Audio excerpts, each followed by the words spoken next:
Beh, un giocatore che se avesse seguito a suo tempo l'esempio del fratello maggiore di fratture probabilmente ne avrebbe dovuto sopportare parecchie, sarebbe stato Nicolai, perché tuo fratello Nicolai faceva un mestiere piuttosto singolare, no?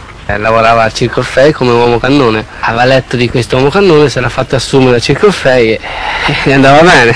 Oh, ma tu approvavi questa decisione di tuo fratello? Ma non potevo dire niente perché era più grande di me, perciò... Senti, ci togli una curiosità, come mai hai un nome così desueto, così eccentrico, Comunardo?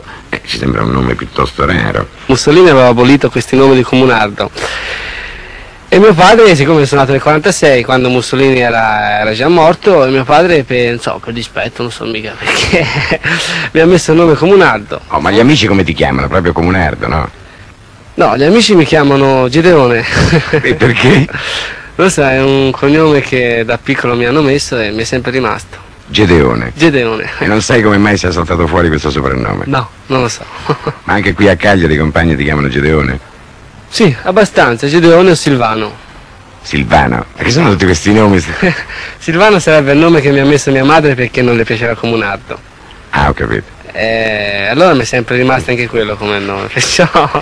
Aspetta, ma qual è il nome che a te piacerebbe sul serio avere, se potessi decidere tu? Comunardo. Nicolai, fino alla gara dell'Olimpico contro la Roma, aveva fatto coppia con Tomasini, il giovane libero che appunto insieme a Nicolai costituiva una delle coppie centrali di difesa più forti del torneo. Abbiamo già ricordato il doloroso infortunio che ha messo fuori combattimento Tomasini nel momento più delicato della stagione, ma ora vorremmo che il giocatore ci desse con le sue parole il bilancio della sua stagione in rossoblù. A Roma, dopo l'infortunio, ho detto definitivamente addio al campionato, ma in sé mi rimangono altre soddisfazioni. Come libero ho avuto modo di farmi conoscere e apprezzare dal pubblico cagliaritano, e in più adesso come adesso sono rientrato qui a Cagliari dove i miei compagni mi hanno sostenuto moralmente, perché partecipo sinceramente alla festa e a tutto quello che si sta preparando a Cagliari. Senz'altro affronterò la prossima stagione con un morale molto alto. Un ragazzo che comunque pensiamo abbia vissuto la stagione più lieta della sua verdissima carriera dovrebbe essere Giulio Zignoli, il giovanissimo terzino, eccolo qua, coraggiosamente lanciato in prima squadra da Scopigno sin dalle prime battute di campionato. Io non avevo mai giocato in una grande squadra e avevo all'inizio paura di non sapermi inserire, ma il grande vantaggio di giocare nel Cagliari è proprio questo, e cioè che si tratta di una squadra con la mentalità e la cordialità anche nei rapporti con i compagni da squadra di provincia, e credo che questa sia stata una delle ragioni principali dei nostri successi. Per quanto poi riguarda me, devo ringraziare anche i compagni che mi hanno aiutato ad ambientarmi, e vorrei ringraziare soprattutto Riva, Nenè, Tomasini e Cera. Senti, quali sono stati gli avversari più difficili che tu hai dovuto incontrare in questo campionato? Pellizzaro nell'andata. Ora vorremmo girare il microfono al giocatore che si è alternato, soprattutto nel finale di campionato, appunto con Zignoli, nel ruolo di terzino sinistro, e cioè Mancin. Lei, Mancin, è arrivato a Cagliari dopo la laurea di campione d'Italia conquistata con la Fiorentina.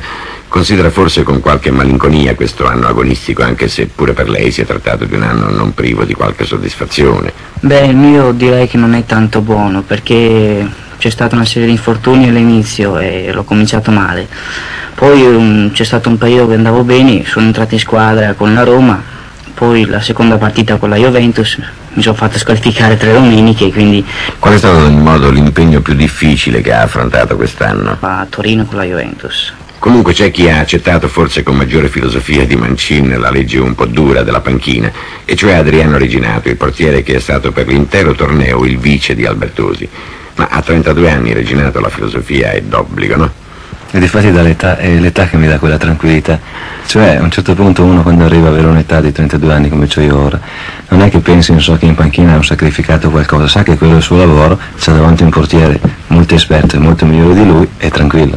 L'importante è che si trovi in forma nel momento che c'è bisogno. Del resto fare la riserva in una squadra come il Cagliari sembra a molti un destino amaro fino a un certo punto.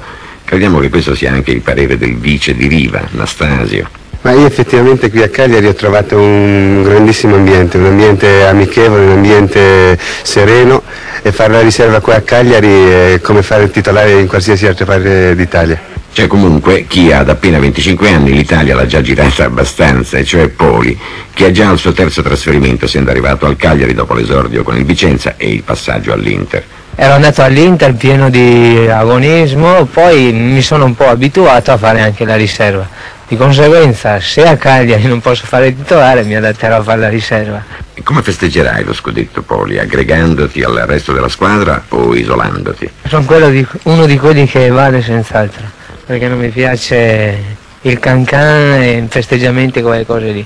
Poli quest'anno è stato chiamato soprattutto a sostituire Cera, prima quando l'indisponibilità di Tomasini ha costretto Scopigno ad arretrare appunto Cera nel ruolo di libero utilizzando Poli a metà campo, e successivamente quando lo stesso Cera è incorso in 2 giornate di squalifica dopo la battaglia di Torino. Cera è uno di quei giocatori poco fortunati forse che i critici scoprono con molto ritardo. Comunque meglio tardi che mai, no Cera? Vorrei solo dire che il mio tipo di gioco è lo stesso da anni, non è mai cambiato, ma devo ringraziare il Cagliari per avermi consentito di mettermi in vetrina in questo gioco e di imporre l'attenzione dei critici e dei selezionatori della nazionale. Probabilmente se il Cagliari avesse fatto un campionato più modesto nessuno si sarebbe accorto di me, quindi alla gioia per una stagione così brillante della mia squadra si aggiunge quella della mia utilizzazione in nazionale. Sono 2 soddisfazioni intimamente collegate tra loro.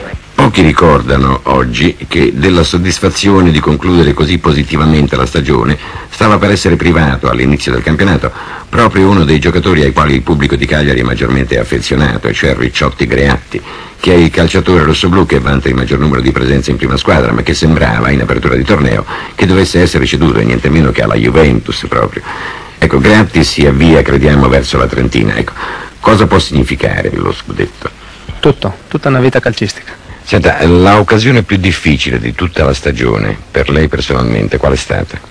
Beh, in principio, quando doveva andare via. Le sarebbe dispiaciuto comunque andarsene? Beh, da morire. Nel ruolo di Greatti ha spesso figurato Mario Bruniera, arrivato l'anno scorso dalla Fiorentina, un giocatore ricco di estro e di generosità, ma partito quest'anno avendo sulle spalle la croce e la delizia della maglia numero 13, no Bruniera?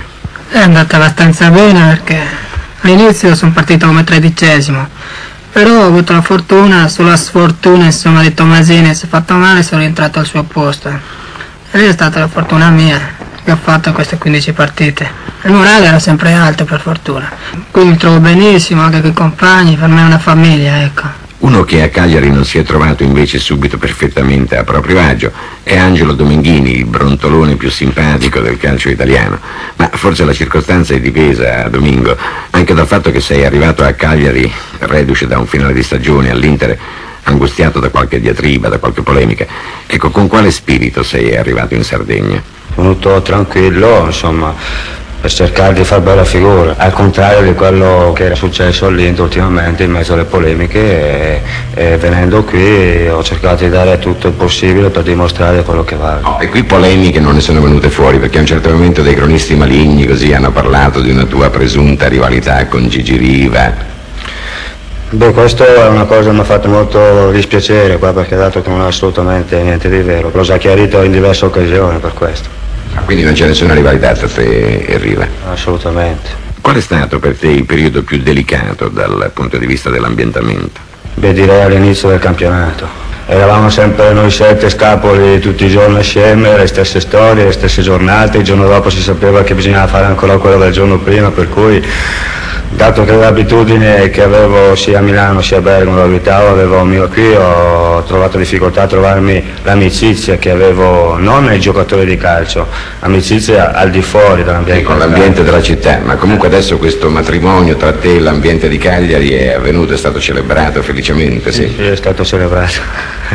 Senti, per concludere Domingo, l'avversario più difficile che tu hai incontrato quest'anno? È Forino e il pistolone Facchetti.